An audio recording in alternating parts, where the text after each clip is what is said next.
New year ദിനത്തിൽ Russian നിയന്ത്രണത്തിലുള്ള ഖെർസണിൽ Ukraine നടത്തിയ ഡ്രോൺ ആക്രമണത്തിൽ 24 ആളുകൾ കൊല്ലപ്പെട്ടുവെന്ന് റഷ്യ പറയുന്നു. പുടിന്റെ വസതിക്ക് നേരെ യുക്രൈൻ ആക്രമണം നടത്തിയതിന് അമേരിക്കയ്ക്ക് തെളിവ് നൽകാമെന്നും റഷ്യ അവകാശപ്പെടുന്നു. ഈ സമയത്ത് പി ജെയിംസ് കൂടി നമുക്കൊപ്പം ചേരുന്നു. P James, good morning. പുടിന്റെ ഹായ് ഒരു 6 ഹായ് ഇരിക്കട്ടെ എന്ന് ചോദിച്ചു പിക്ക്. അതുകൊണ്ട് വയറ് നിറയുമെങ്കിൽ അങ്ങനെ ആകട്ടെ അല്ലേ പി? ഓക്കെ പി, ഒരു കാര്യം, നമ്മുടെ ഈ രാഷ്ട്രപതിമാരുടെയും പ്രധാനമന്ത്രിമാരുടെയും ഒക്കെ വീടിന് മുകളിൽ ഈ ഡ്രോൺ വരിക എന്നൊക്കെ പറഞ്ഞാൽ അത് ആശങ്കപ്പെടുന്ന കാര്യം തന്നെയാണ്. തീർച്ചയായിട്ടും എസ്കെൻ, പക്ഷെ അതങ്ങനെ ചെയ്തിട്ടില്ല എന്ന് യുക്രൈൻ പറയുന്നു. അമേരിക്കയുടെ ഇന്റലിജൻസ് ഏജൻസി പറയുന്നു റഷ്യൻ പ്രസിഡന്റ് വ്ളാഡിമിർ പുടിന്റെ വസതിക്ക് മേൽ അങ്ങനെ ഒരു ആക്രമണം നടത്തിയതിന് യാതൊരു തെളിവുമില്ലെന്നാണ് US-ന്റെ ഇന്റലിജൻസ് ഏജൻസി പറയുന്നത്. അപ്പം അതുകൊണ്ട് റഷ്യൻ പ്രസിഡന്റിന്റെ വൃത്തങ്ങൾ തന്നെ പറയുന്നു, ഞങ്ങൾ തെളിവുകൾ നൽകാം. 91 ഡ്രോണുകളുമായിട്ടാണ് ആക്രമണം നടത്തിയത്, ഞങ്ങളത് തകർത്ത് കളയായിരുന്നു, ഇല്ലായിരുന്നെങ്കിൽ ഒരുപക്ഷെ പുടിന്റെ വീട് തകരുമായിരുന്നു, അല്ലെങ്കിൽ ഔദ്യോഗിക വസതി തകരുമായിരുന്നു എന്നാണ് പറയുന്നത്. എന്തായാലും അത്രയും വരെ എത്താൻ കഴിഞ്ഞെങ്കിൽ സ്വാഭാവികമായിട്ട് അത് മോസ്കോയെ വിറപ്പിക്കുന്നതാണ് SKN. ഇതിനിടയിൽ ഉക്രൈൻ സേന വലിയ ഒരു ആക്രമണം നടത്തിയെന്നുള്ള ആരോപണം വരുന്നു.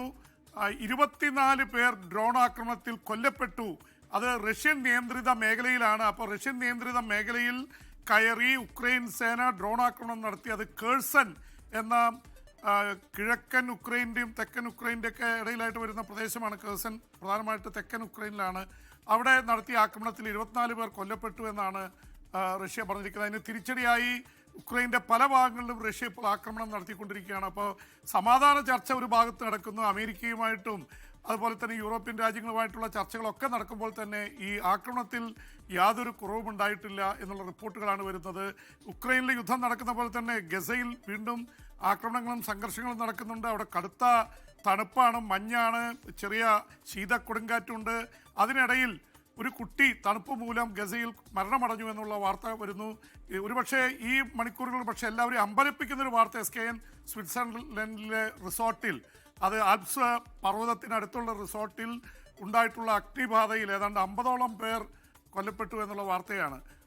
100 കണക്കിന് ആൾക്കാർക്ക് പരിക്കേറ്റിട്ടുണ്ട്. വലിയൊരു സ്ഫോടനം നടന്നു എന്ന് പറയുന്നത് അതൊരു ചാവേർ ആക്രമണമാണോ അല്ലെങ്കിൽ എന്തെങ്കിലും ഭീകരാക്രമണമാണോ എന്ന് അറിയില്ല. എന്നാൽ ഇതുവരെ അത് സ്ഥിരീകരിച്ചിട്ടില്ല SKN. ഈ കരീബിയൻ കടലിൽ ഒരു സംഘർഷ സാധ്യത വരുന്നുണ്ടല്ലോ. വെനിസ്വേലിയൻ എണ്ണ കപ്പലിനെ റഷ്യ അവിടെ രക്ഷപ്പെടുത്തി. അമേരിക്ക അവിടെ പ്രശ്നം ഉണ്ടാക്കാൻ പോയതാണ്.